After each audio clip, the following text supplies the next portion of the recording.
या आपण आजच्या वचनाकडे वळूयात. आपण मागच्या वेळेस पाहिलं की परमेश्वर हा न्यायनिवाडा कधीच करत नाही. मग कोण करतं? मनुष्याचा पुत्र. योहान 5:22 मध्ये म्हणते, योहान 5:27 मध्ये म्हटलंय काय, तो अधिकार कोणाला दिलाय देवानी? मनुष्याच्या पुत्राला दिलेला आहे. न्यायनिवाडा कोण करणार? मनुष्याचा पुत्र. आणि हा मनुष्याचा पुत्र न्यायनिवाडा करण्यासाठी पहिला न्यायनिवाडा होणार ते 1 थेस्सलुनिके 4:16 मध्ये जसं म्हटलं की काय होईल? आज्ञाध्वनी होईल, आद्य देवदूताची वाणी होईल, देवाच्या तुतारीचा नाद होईल आणि प्रभू स्वतः उठेल आणि मग तो मेघारूढ होऊन तुम्हाला सामोर येईल. आणि त्याला पहिल्यांदा कोण पुढे जातील? ते ख्रिस्तामध्ये विसावलेले ते प्रभूमध्ये उठतील आणि ते ख्रिस्ताला सामोरे जातील. आणि आपण लगेच क्षणार्धात जे जिवंत उरू ते सगळे बदलले जातील आणि त्याच्यासोबत आपण 7 वर्ष आकाशामध्ये त्याच्या सोबत राहणार आहोत. किती छान! हे पहिलं न्याय आहे. पण या न्यायामध्ये तुम्हाला सांगितलं की तुमचा सन्मान होणार आहे. हा न्याय तसा नाही आहे, हो ना? बीमा शब्द आहे. ते मी सांगितलं ते जो व्यासपीठ आहे, ते सिंहासन आहे, जे आसन आहे, ते तुम्हाला पारितोषिक देण्यासाठीचा हा न्याय असणार. किती उत्तम काम तुम्ही सेवा बजावलेली आहे. तुम्ही बघा, प्रत्येकाला काम आहे, परंतु तुम्ही या मंडळीत एक गोष्ट खूपच चांगली आहे, मला आनंद वाटतो, आणि तेच आपल्याला करायचं सगळ्यांना. ख्रिस्ताला पाहून करायचं. कोणी बघा, यांची मध्यस्थी प्रार्थना थांबती का? काय पास्टरांचं इन्व्हॉल्वमेंट आहे का तुमच्या ह्याच्यात? दिलेले काम चालू आहे. वर्शिप टीमला काही आहेत का की आम्हाला बघून तुम्ही इथे येताय म्हणून करताय? अजिबात नाही. देवाचं काम, प्रत्येक टीम ही देवाचं काम म्हणून करत आहे आणि हेच करायचं आहे. तुमच्या पुढच्या पिढीला देखील हेच कळायला पाहिजे की हे देवाचं काम म्हणून यायचं. इथे कुठलाही मनुष्य आणि कुठल्याही व्यक्तीला पाहून आपल्याला यायचं नाही. अहो, व्यक्ती येतील, बदलतील, आज मी, उद्या कोणीतरी असेल, पण देव एकसारखा आहे, तो समान आहे. तुमची पुढची पिढी हे बघितलं पाहिजे की माझे मम्मी पप्पा हे फेथफुली हे करत होते. त्यांनी कुणालाच पाहिलं नाही, त्यांनी फक्त देवाला पाहिलं. आणि याचं प्रतिफळ त्या 7 वर्षामध्ये खूप सुंदररित्या देव मुकुट घालून तुमचा करणार आहे. आणि इकडं मात्र भयंकर काळ असणारे पृथ्वीवर, महासंकट समयाचा काळ. म्हणून पहिल्या पुनरुत्थानामध्ये आपलं स्थान मिळवण्यासाठी झटा म्हणून सांगितलं. खरंच आपण प्रत्येकजण, मी स्वतः, प्रत्येकजण आपलं प्रतिदिनी आपलं झगडा आहे. या जगामध्ये राहत असताना आपल्याला 2 भूमिकेमध्ये आपल्याला भूमिका बजावाव्या लागतात. एक, आपण विश्वासणारे आहोत म्हणून आपल्याला देवाचा पुत्र, देवाची कन्या होण्याचं भाग्य लाभलंय. आणि या पवित्र मार्गामध्ये चालत असताना, जगातल्या ह्या सगळ्या जबाबदाऱ्या पार पडत असताना अनेक मोह, संकट, रोग, विकार, आजार हे सगळ्यांना फेस करायचं आहे. परंतु घाबरू नका. तुमच्यामध्ये जो वस्तू ना, त्यांनी ऑलरेडी या सगळ्यावर जय मिळवलेला आहे. सो त्या समस्येला, त्या विकाराला, आजाराला तुम्ही धमकावू शकता. तुझं माझ्या जीवनात स्थान नाही आहे. याच्यावर जय मिळवणारा आता माझ्यात वस्तू आहे.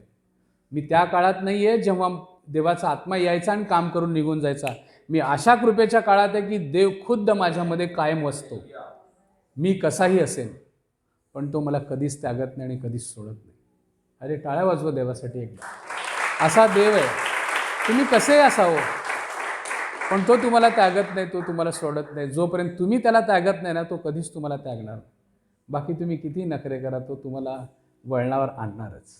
असा तो देव आहे. आणि मग 7 वर्षानंतर एक गोष्ट अशी घडणार आहे की पुन्हा आपण सगळे पृथ्वीवर येऊन 1000 वर्ष राज्य करणार आहे. 1000 इयर. तोपर्यंत शैतानाला डांबून ठेवलं जाईल. आणि मग 1000 वर्षानंतर शैतानाला सोडलं जाईल. आणि काय होणार? त्याला कायमच्या अग्नीच्या सरोवर टाकण्याचं आहे ना. मग तो शेवटचा न्याय होईल. सगळेच उठवले जातील जे मेलेले आहेत, आणि सगळे जिवंत आहेत त्यांना देखील बोलवलं जाईल.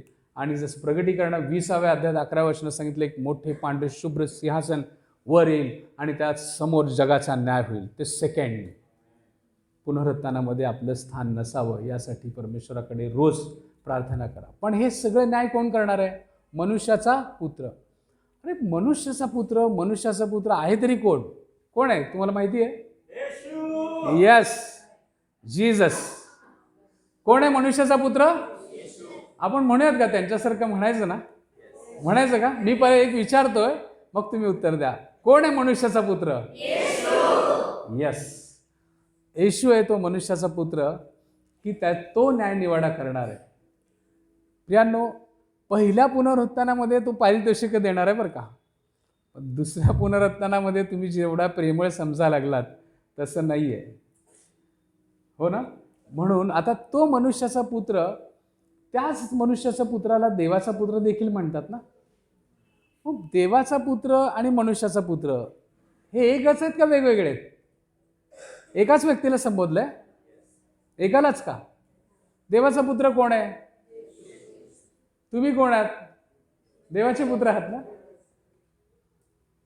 देवाचा पुत्र आणि मनुष्याचा पुत्र हे दोन्ही संबोधन, हे दोन्ही टायटल्स एकाच व्यक्तीला दिले गेले, तो म्हणजे प्रभू येशू ख्रिस्त. हे बघा पवित्र शास्त्रामध्ये सांगितलंय, आपण बघतो मत्ते 3:17 ज्या वेळेस त्याचा बाप्तिस्मा होतो, देव स्वतः अशी हे भविष्यवाणी करतो, आकाश उघडलं गेलं आणि देव बोलतो की हा माझा परमप्रिय पुत्र आहे. म्हणजे तो देवाचा पुत्र आहे. मत्ते 16:16 त्याचा खास शिष्य जो खूप गडबड करत असतो, तो पेत्र खुद्द म्हणतो की तू परात्पराचा पुत्र आहेस, तू देवाचा पुत्र आहेस, परात्पर देवाचा पुत्र आहेस तू. अहो एवढंच काय, मार्क 3 जे दुरात्मे आहेत ते सगळे दुरात्मे देखील साक्ष देतात की हा देवाचा पुत्र आहे. मार्क 5 आपण बघितलं वचनामध्ये की तो गर्सेकरातल्या भूतग्रस्तामधील भूत एक नाही, ते सैन्य म्हणतो तू देवाचा पुत्र आहेस, तू मध्ये का पडतोस आमच्या. ही साक्ष किती जण देतात बघा की तो देवाचा पुत्र आहे. आणि एका ठिकाणी आपण बघतो की प्रेषितांची कृत्ये 7:56 स्तेफनाला मारलं जातं आणि स्तेफन मरताना त्याला स्वर्ग दिसतं आणि तो स्वर्गात पाहतो आणि तो एक साक्ष देतो की मनुष्याच्या पुत्राला मी देवाच्या उजव्या बाजूला उभारलेला पाहतोय. तो म्हणतोय मनुष्याचा पुत्र. मग त्या 8:20 खुद्द देव म्हणतो की तो मनुष्याचा पुत्र आहे, तो स्वतः म्हणतोय, हो ना. आणि आता आपण बघितले की न्यायनिवाडा करणारा कोण आहे? मनुष्याचा पुत्र आहे. एकच व्यक्ती पण दोन नामाभिधान, दोन नाव, देवाचा पुत्र आणि मनुष्याचा पुत्र. कसं ना. आणि हाच बघा, जेव्हा देवाचा पुत्र म्हणतोय तर देवाचे कॅरेक्टर्स त्याच्यामध्ये असतील ना, त्याचे ॲट्रिब्यूट्स त्याच्यामध्ये दिसतील ना आपल्याला. हो, देवाचे ॲट्रिब्यूट्स काय आहेत? देव सर्व समर्थ देव आहे, हो ना.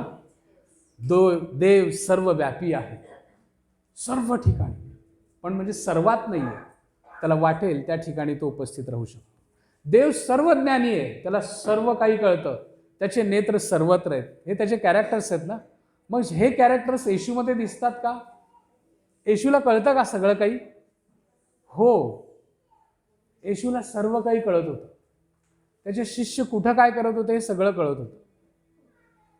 एका ठिकाणी नथनेला तर तो म्हणतो की मी तुला झाडाखाली बसलेला असतानाच पाहिलेलं होतं, तू काय विचार करत होता हे सुद्धा मला माहिती आहे. वाव, म्हणजे तो सर्वज्ञानी आहे, तो सर्वव्यापी आहे, तो मेलेल्यांना उठवतो, वादळाला शांत करतो, तो सर्व सामर्थ्य आहे.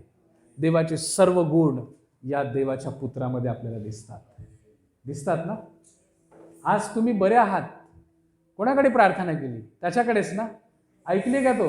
त्याने ऐकली, त्यांनी ती प्रार्थना स्वर्गातून ऐकली, उत्तरे मिळाली, तुम्ही जिवंत आहात, श्वास बघा चालू आहे तुमचा, तुम्ही जिवंत आहात, ही त्याची दयाकृपा आहे, त्याचं लक्ष तुमच्यावर. तो सर्वज्ञानी आहे, सर्वव्यापी आहे, सर्व सामर्थ्य देव आहे. आणि हे सगळे गुणवैशिष्ट्य आपल्याला प्रभू येशू ख्रिस्तामध्ये दिसतात. आणि तो मनुष्याचा पुत्र म्हटल्यानंतर त्याचे काय गुण आहेत का? मनुष्याचे काय गुण आहेत? त्याला तहान लागली का हो प्रभू येशूला? हां, त्याला तहान लागली. त्याला भूक लागली का? तो खाल्ला का? हो, तो खाल्ला. तो थकत होता का? त्याने विश्रांती घेतली. त्याला भावना होत्या आपल्यासारख्या. तो रडला का? हो, तो रडला. तो मनुष्य आहे, मग मेला का? हो, तो मेला क्रूस खांबावर. हे सगळे गुणवैशिष्ट्य देखील त्याच्यामध्ये होती. तो देवाचा पुत्रही होता, तो मनुष्याचा पुत्रही होता. मित्रांनो, एके ठिकाणी त्याला तहान लागते आणि एके ठिकाणी तो त्या पाण्यावरून चालतो, हो ना. एके ठिकाणी त्याला तो थकतो भागतो, त्याला विश्रांतीची गरज लागते. आणि एके ठिकाणी तो महत्कृत्य करताना दिसतो. एके ठिकाणी त्याला भूक लागते आणि एका ठिकाणी 5,000 जेवण घालतो. क्रूस खांबावर तो मरतो आपल्यासाठी आणि पुनरुत्थित सुद्धा होतो. असा हा देवाचा पुत्र आणि मनुष्याचा पुत्र आहे. या पण त्याला जोरदार टाळ्या वाजवू त्यासाठी.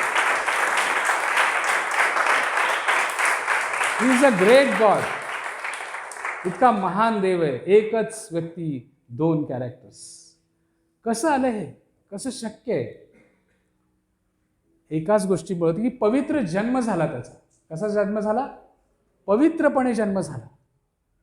उत्पत्ती 3:15 मध्ये असं सांगितलं जातं की परमेश्वराने एक भविष्यवाणी केली की स्त्रीची संतती ही शैतानाचं डोकं ठेचेल.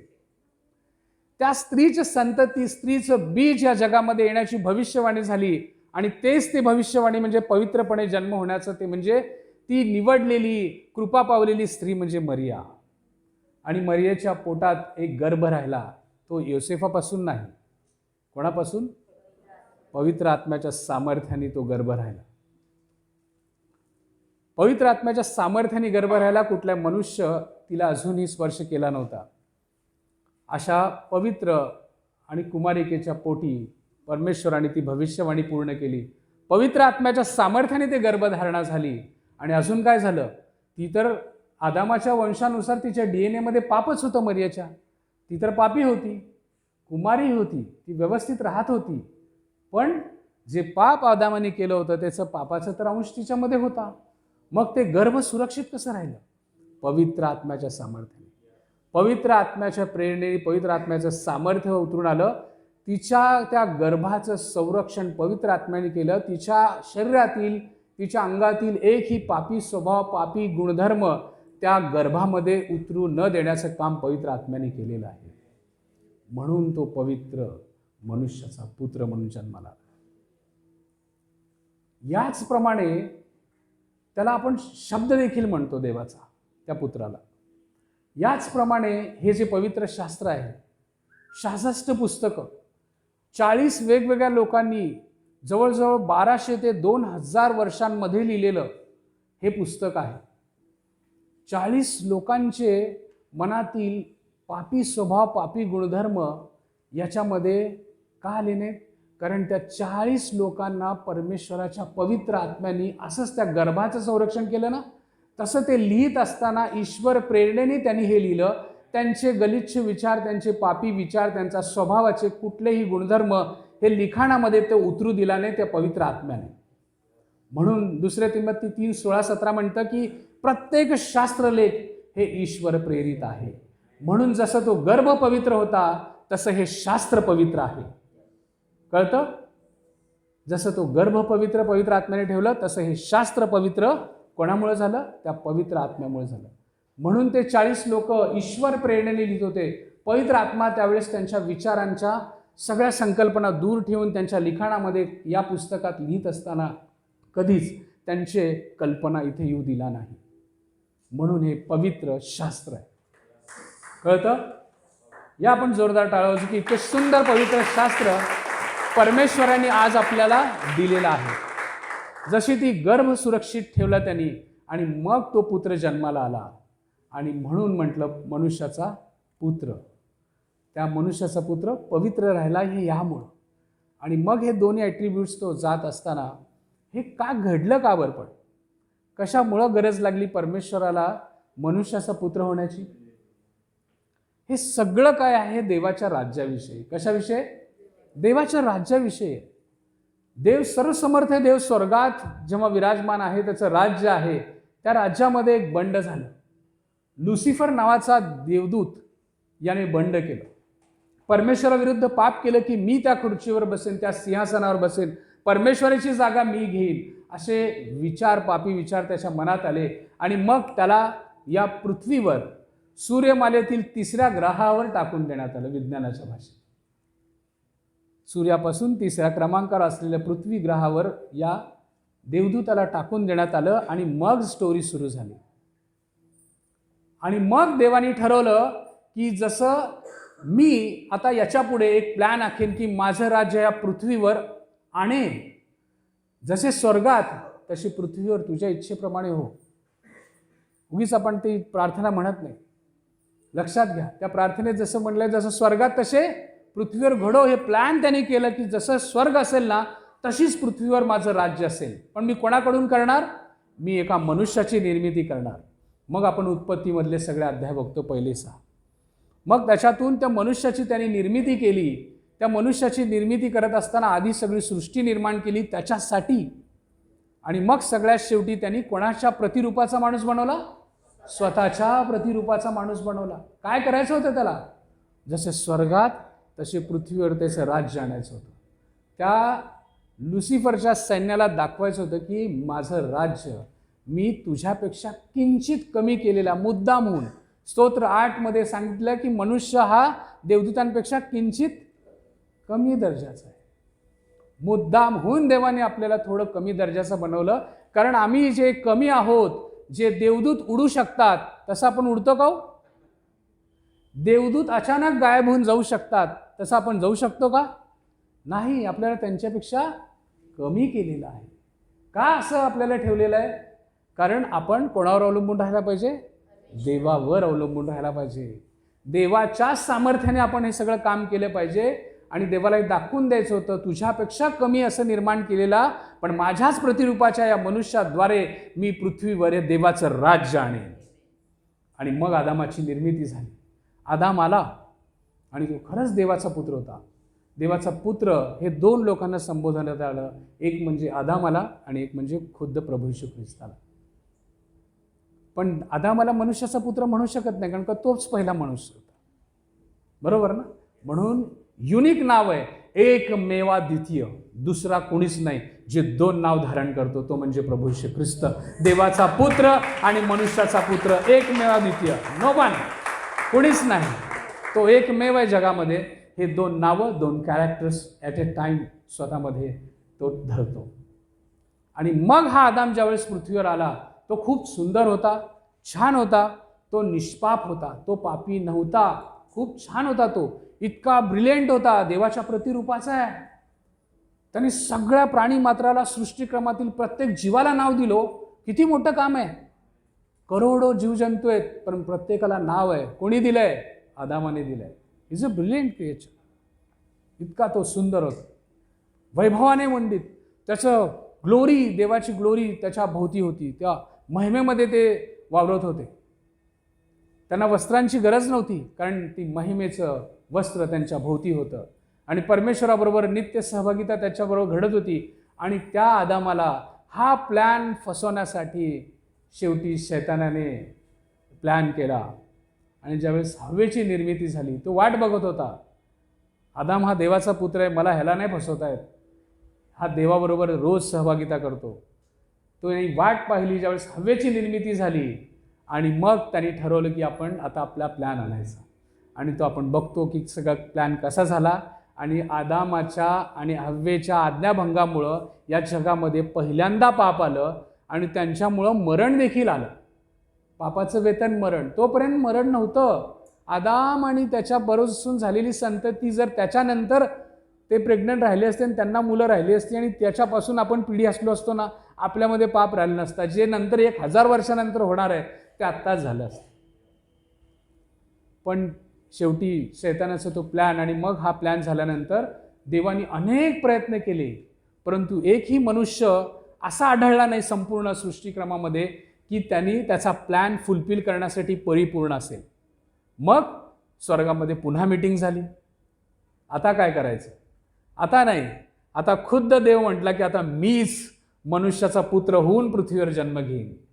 आणि मग उत्पत्ती 3:15 पहिल्यांदाच त्यांनी अभिवचन दिले की आता संतती, स्त्रीची संतती येईल, त्याच्यामध्ये पुरुषाचा कुठलाही भाग असणार नाही.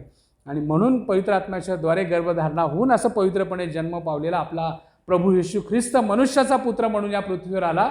आणि मग त्याने पूर्ण प्लॅन सक्सेस केला. ते सर्व पापाची सगळी किंमत त्यांनी क्रूस खांबावर मोजली. आज आपण काय, कशाद्वारे हा शैतान आपल्यावर प्रभुत्व गाजवतोय? कशाद्वारे? हेच ना की आपण चुकतो, पाप करतो, आणि मग तो म्हणतो की तू पापी आहेस, आता तुझी शिक्षा आहे, त्याचं वेतन मरण आहे. पाप म्हणजे मोठं पाप, लहान पाप असं काहीच नाही पवित्र शास्त्र सांगतं. तुम्ही खून केलाच पाहिजे, मर्डर केल्यानंतरच पाप होईल, ते गणलं जाईल असं नाही. तुम्ही खोटं बोललात ते खून केल्या इतकंच पाप आहे. तुम्ही एखाद्याच्या विरुद्ध मागे बोललात, बॅकबॅटिंग केलात, ते व्यभिचारा इतकंच भयंकर पाप आहे. पापाला छोटं मोठं असं गणण्यात आलेलं नाही. तुम्हाला माहीत आहे ना, मी साखळीचं उदाहरण दिलं होतं. 10 आज्ञा आहेत. तुम्हाला वाटतं की 9वी साखळी किंवा 8वी साखळी जेवढीशी लूज आहे, चालती, लटकाल का तुम्ही? सगळे नियम पाळले पण एक नियम पाळला नाही, एक जरी साखळी तुटली तरी तुम्ही खाली पडून मरणार. सर्व आज्ञा पाळू शकत नाही. म्हणून शेवटी क्रुद्ध देवाने म्हटलं की ह्यांच्या हातून हे काय नियमशास्त्र पूर्ण होणार नाही, आता मीच येतो, सगळे नियमाची परिपूर्ती मीच करतो आणि मीच तुमच्या सगळ्या पापांच्या क्षमेसाठी मीच मरतो आणि मग एकदाचं पूर्णपणे त्याचं पापाचं वेतन मरण जे आहे ते त्याच्या नांगी त्याची तिथंच ठेचतो. तुम्हाला माहीत आहे का, ते मरणाच्या नांगीला ठेचल्यामुळंच आज आपण नीतिमान असे घडले जातो. आणि म्हणून आज जे जे त्याच्यावर विश्वास ठेवतात ते सार्वकालिक जीवनाचे वारीस ठरतात. आज हा मनुष्याचा पुत्र तुमच्या आमच्यासाठी इथं आला. म्हणून मनुष्याचा पुत्र जर नसला असता तर काय झालं असतं? स्वर्ग आणि तुमच्यामध्ये संबंधच राहिला नसता. बरोबर? कारण आपण पुढे पाहतो की हा जो मनुष्याचा पुत्र आहे ज्याच्याद्वारे देव न्याय करणार आहे. का बरं? कारण जेव्हा 1000 वर्षानंतर, मी म्हटलं ना आपण 1000 वर्ष राज्य करणार 7 वर्षानंतर, आणि मग त्याच्यानंतर काय होणार आहे? शेवटले न्याय, दुसरे पुनरुत्थान. त्यामध्ये समजा एका वेगळ्या धर्माचा माणूस उठला आणि म्हणाला, प्रभू मी म्हटलेलं आहे तुम्हाला, मी तर किती चांगली चांगली कामं केलेत, मी रोटरी लायन्सचा मेंबर होतो, मी आयुष्यभर लोकांच्या कल्याणासाठी काम केलं, मी सगळ्यात जास्त डोनेशन दिलं, मी 90%, तुम्ही तर 10% देता हो ख्रिस्ती लोक. साहेब म्हणणार तो तिथं देवाला, मी 90% दिलेलं आहे लोकांच्या कल्याणासाठी, गोरगरिबांसाठी सत्कृत्य करत होतो मी. पण मी तुम्हाला सांगितलंय की त्याच्यासमोर आवाज चढून बोलायची कोणाची हिंमत होणार नाही. जर तो म्हटला मी 90% दिलो, मी पवित्र आहे, माझं स्वर्गात स्थान आहे, 1 मिनिट ह्याचं जीवनाचं पुस्तकातलं पान काढा रे आणि लावा तो व्हिडिओ. तू त्या रात्री त्या ठिकाणी त्या क्षणी काय केला होतास, तू इथं काय बोलला होतास, तिथं काय केलं होतं. तो फक्त पुढचे व्हिडिओ स्टार्ट करायच्या आधीच म्हणेल, देवा तू नीतिमान न्यायाधीश आहेस, मी तुझी न्याय स्वीकारतो, तू अग्नीत टाक, पण सगळ्या समोर माझी हे नालस्ती होऊ देऊ नको. त्याच्या समोर तो नीतिमान न्यायाधीश आहे, अजिबात कोणाचं तोंड उघडता कामा नये. म्हणून दुसऱ्या पुनरुत्थानामध्ये हालत खराब व्हायच्या अगोदर पहिल्या पुनरुत्थानात स्थान मिळवा. तो मनुष्याचा पुत्र आहे. मग त्यावेळेस एक जण असा पण म्हणेल, अरे देवा तुला काय जातंय असं म्हणायला की तू असा वागला तसा वागला, मरत होतो, भूक तुला काय माहिती आहे म्हणून मी चोरी केली, तुला काय माहिती घरातले जेव्हा पैसे नसतात तेव्हा घरावर काय परिस्थिती होती म्हणून मला चुकीचा मार्ग निवडावा लागला, मी लाच घेतली, तुला काय जातं असं सांगायला, देव आहेस तू. हेच नको होतं म्हणून तो मनुष्याचा पुत्र झाला. 1 मिनिट, मी हे सगळ्या टेम्पटेशनमधून गेलेलं आहे. मी स्वतः देव होतो पण तुमच्यासाठी मनुष्य झालो आणि हे सगळ्या गोष्टीतून मी गेलोय. टेम्पटेशन म्हणजे काय हो? ती जी भावना असते. टेम्पटेशन म्हणजे काय? ती भावना असते. असं नाही की आता लस्ट म्हणजे आता आपण व्यभिचार म्हणजे ते त्या गोष्टी सगळ्या नाही, त्या गोष्टींची ती भावना येणं म्हणजे ती पाप आहे. मग त्या टेम्पटेशनमधून त्या प्रभू येशू ख्रिस्त गेला आणि म्हणून तो म्हणू शकतो की 1 मिनिट, मी देव जरी असलो तरी मी ह्या सगळ्या गोष्टीतून गेलेलं आहे. पीडा काय असते बघितलंय, धोका काय असते बघितलंय, माझ्या मित्रांनीच मला धोका दिला, माझ्या कुटुंबातील यहुदी लोकांनीच माझा तिरस्कार केला, मला क्रूस खांबावर चढवलं. तुम्हाला चढवलं का तसं? मी सगळं सोसलेलं आहे, सगळं भोगलेलं आहे. तुम्ही मला सांगायची गरज नाही की देवा तुला काय जात आहे. मी देवाचा पुत्र आहे, पण मनुष्याचा पुत्र यासाठीच झालो की कुणीही म्हणू नये की देवा तुला तिथं बसून न्याय करायला काय जातं. म्हणूनच न्याय निवाडा देवानी कोणाकडे दिलंय? मनुष्याच्या पुत्राकडे दिलंय. कुणीही तोंड उघडता कामा नये कि आपको क्या जाता है खुदावंद, वहाँ से बैठकर आप बोलते हैं, लेकिन नहीं, वो खुदावंद वहाँ की सिंहासन की गद्दी छोड़कर अपने लिए मनुष्य बना. तो देव आहे, त्याला काहीही शक्य होतं. परंतु त्यांनी ठरवलं की या सूर्यापासून तिसऱ्या ग्रहावर ज्या पृथ्वीवर जो मनुष्य मी माझ्या प्रतिरूपाचा पाठवणार आहे त्याच्याद्वारे जे राज्य स्थापन करणार आहे त्या राज्याच्या स्थापनेमध्ये मी लुडबुड करणार नाही, ते मनुष्याच्या द्वारेच होईल. आणि म्हणून देवाने शेवटी कोणाला सगळ्यांना संधी दिल्या परंतु कुठलाही मनुष्य परिपूर्ण आढळला नाही. शेवटी देवच मनुष्य झाला, कारण त्यांनी जसं बोलतो तसा करणारा देव आहे. मनुष्याकरवीच त्याला राज्य तिथं स्थापित करायचं होतं, म्हणून आज तो खुद्द मनुष्य झाला. आज तो म्हणू शकतो की माझं राज्य आहे, मनुष्याच्या पुत्राचं राज्य या पृथ्वीवर आहे, जे कोणी विश्वास होतो. म्हणून इथं त्याला मनुष्याचा पुत्र म्हटलं आहे. कुणीही परत म्हणायची गरज नाही की मनुष्याचा पुत्र.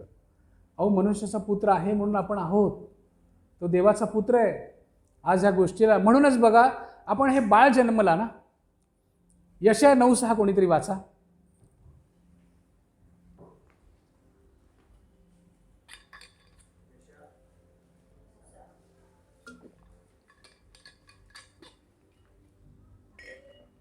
सुरुवातीचा भाग.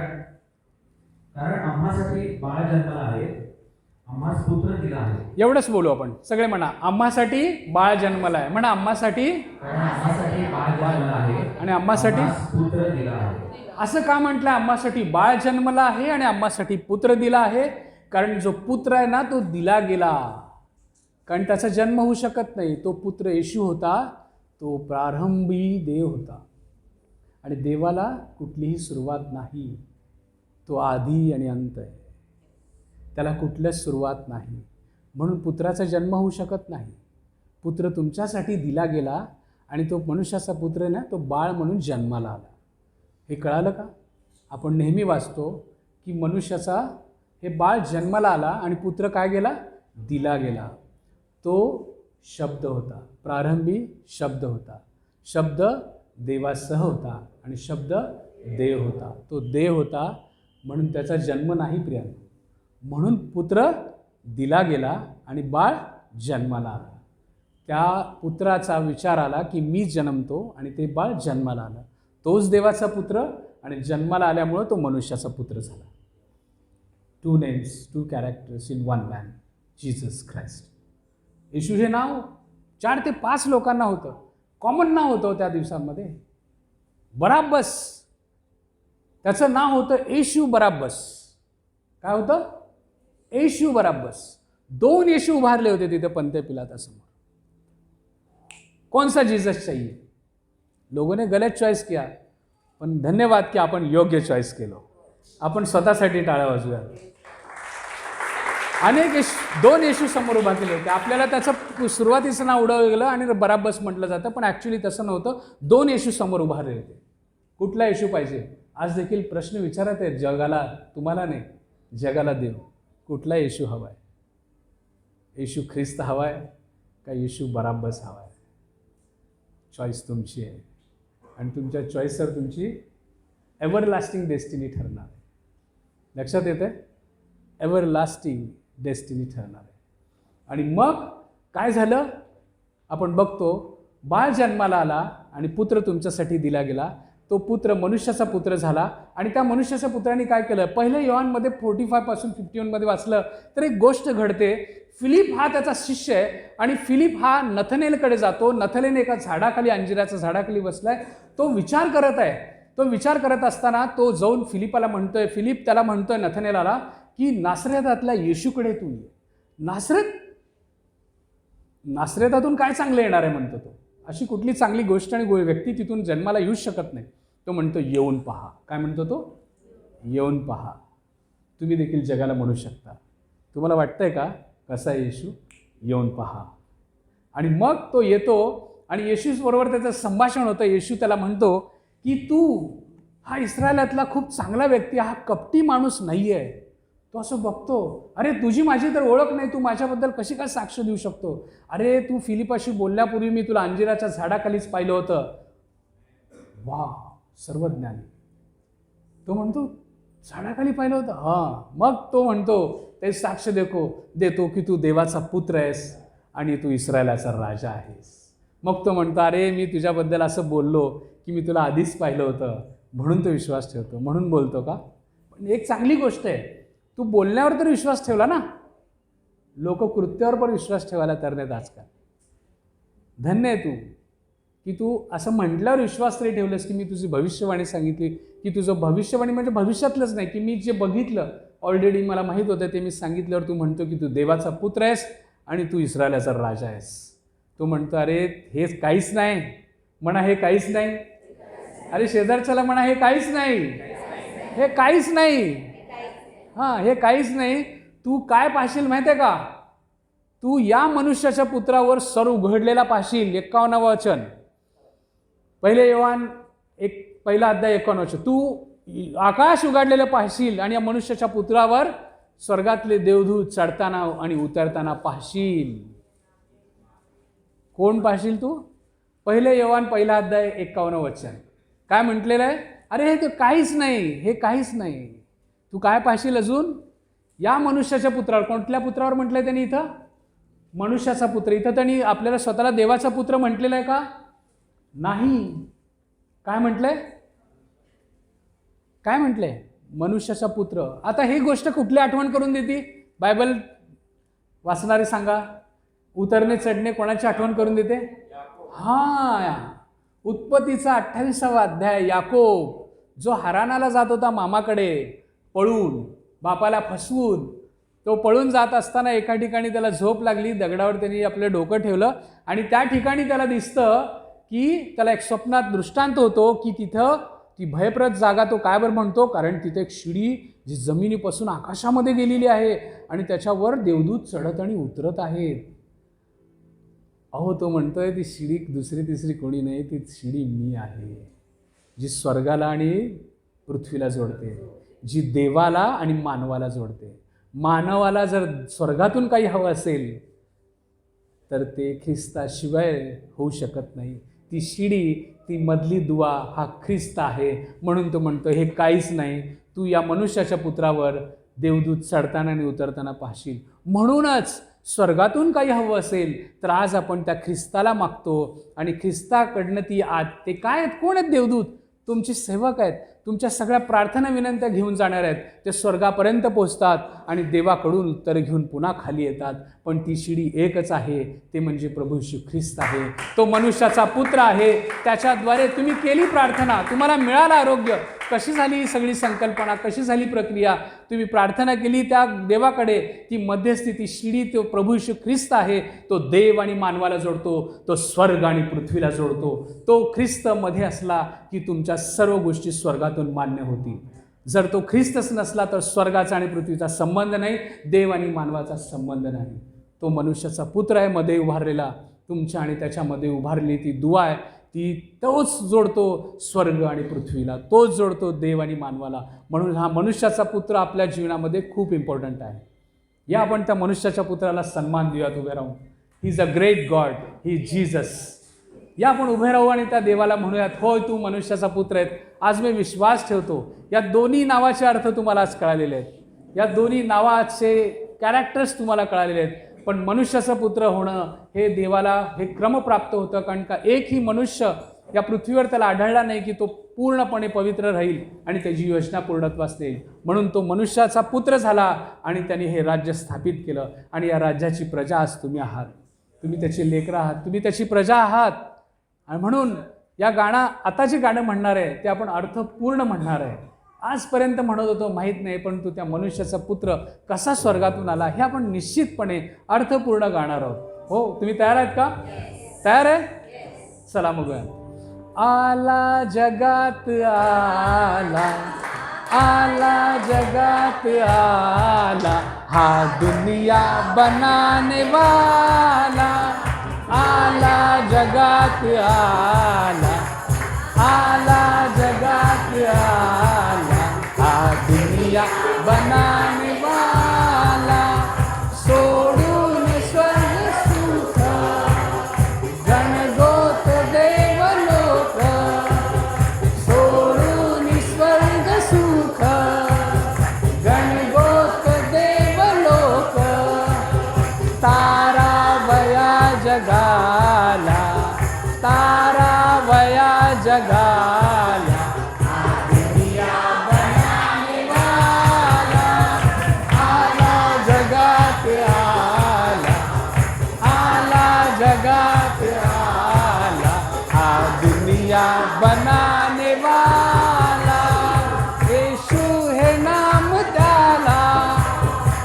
लाभे जगतपतीला, येशू हे नाम त्याला, लाभे जगतपतीला. इम्मॅन्युएल आला, इम्मॅन्युएल आला, आ दुनिया बनाने वाला आला जगात आला, आला जगात आला, आ दुनिया बनाने वाला. या एकदा जोरदार टाळ्या वाजवा. पुढचं सगळं गाणं तुम्हाला माहिती आहे. झाला गरीब झाला, बघितलं ना कशासाठी आला. हे दुआ जर व्हायचं असेल, स्वर्ग आणि पृथ्वी एकत्र यायची असेल, देव आणि मानव जर एकत्र यायचं असेल, तर देवाला मनुष्याचा पुत्र होणं भाग होतं आणि तो झाला. या एकदा जोरदार टाळा त्याच्या मनुष्याच्या पुत्रासाठी वाजवत. असा हा देवबाप. या आपण प्रार्थना करू. प्रभू मी धन्यवाद देतो या सुंदर समय, या रविवारच्या प्रभू, या सुंदर प्रहरी आज आम्ही सगळे तुझ्या पवित्र चरणाजवळ येतो. प्रभू धन्यवाद तू की स्वर्ग सोडला आमच्यासाठी. जर तू स्वर्ग सोडून मनुष्याचा पुत्र झाला नसता तर आज आम्ही स्वर्गाचे वारीस कधीच झालो नसतो. आज आमच्या सगळ्या प्रार्थना ऐकण्यासाठी तू तिथं आहेस. तू आमच्यासाठी मध्यस्थी करतोस. तो दुआ आहेस तू, स्वर्ग आणि पृथ्वीला जोडणारा, देव आणि मानवाला जोडणारा तू ती शिडी आहेस परमेश्वरा. हो, आम्ही याकोबासारखे फसवणारे होतो, आम्ही ठकवणारे होतो. आज देखील तसला स्वभाव आमच्यामध्ये आहे. परंतु तू दृष्टांत दिला की घाबरू नका, स्वर्ग आणि पृथ्वीला जोडणारा मी तुमच्यामध्ये आहे. होय पिता, तू मनुष्याचा पुत्र झाला म्हणून तुझे उपकार स्मरण करतो. प्रभू येशू तुला धन्यवाद देतो की तू देवाचा पुत्र होतास, आहेस, आणि तू देवाचा पुत्र असताना देखील आम्हा पापांसाठी तू मनुष्याचा पुत्र झालास परमेश्वरा. स्वर्ग सोडलास, स्वर्गातलं वैभव सोडलंस आणि तू आमच्यासाठी मनुष्य झालास परमेश्वरा. मनुष्य म्हणून ते सर्व काही सहन केलेस परमेश्वरा. तू दुःख, वेदना, क्लेश, गरिबी आणि प्रभू जे काही टेम्पटेशन असतील ते सगळे सहन केलेस. क्रूस खांबावर तू प्रभू आमच्यासाठी बदली बळी झालास. त्या पापासाठी खरं तर आम्हाला मरण यायला पाहिजे होतं, परंतु ते मरण तू सोसलंस आणि तू पुन्हा तिसऱ्या दिवशी पुनरुत्थित झाला म्हणून आम्ही नीतिमान ठरले गेलो प्रभू. आणि आज तू स्वर्गात अनंत काळासाठी जिवंत आहेस आणि ती शिडी म्हणून तू, तो दुआ म्हणून तू आमच्यासाठी काम करतोस. तो मनुष्याचा पुत्र आहे, तो येणार आहे. आमचा विश्वास आहे की तो येणार आहे. आज्ञाध्वनी होईल, आद्य देवदूताची वाणी होईल, देवाच्या तुतारीचा नाद होईल आणि स्वतः प्रभू उतरून येईल आणि आम्ही त्याला सामोरे जाऊ. तो दिवस येईल, तो मनुष्याचा पुत्र, तो न्याय करणार आहे. परंतु आम्हाला बक्षिसं मिळतील यासाठी आम्ही प्रतिदिनी झटलं पाहिजे. धन्यवाद देतो की तू मनुष्याचा पुत्र झालास प्रभू. तुझे उपकार स्मरण करतो. तुझ्या ह्या प्रभू बलिदानाला, तुझ्या ह्या आमच्यासाठी केलेल्या कार्याला आम्ही कधीच विसरणार नाही. प्रतिदिनी आम्ही त्याची आठवण करू आणि धन्यवाद देतो. एकमेवा द्वितीय असा तू देव आहेस. तू देवाचा पुत्र आणि मनुष्याचा पुत्र म्हणून आमच्या समोर आहेस. तू आदर्श आहेस परमेश्वर. या जगात जगत असताना आज आम्ही म्हणू शकत नाही की आम्ही या टेम्पटेशनला कसे सामोरे जाऊ. तर आम्हाला पाहायचं फक्त केवळ तुझ्याकडे. ख्रिस्त कसा या भूमीवर वागला, केवळ आम्हाला त्याचा कित्ता गिरवायचा आहे, त्याच्याप्रमाणे वागायचं आहे. धन्यवाद देतो प्रभू या सुंदर अशा वचनासाठी. तुझे आभार मानत ही प्रार्थना प्रभू येशूच्या महान नावामध्ये करतो म्हणून ऐक बाप्पा. आमेन.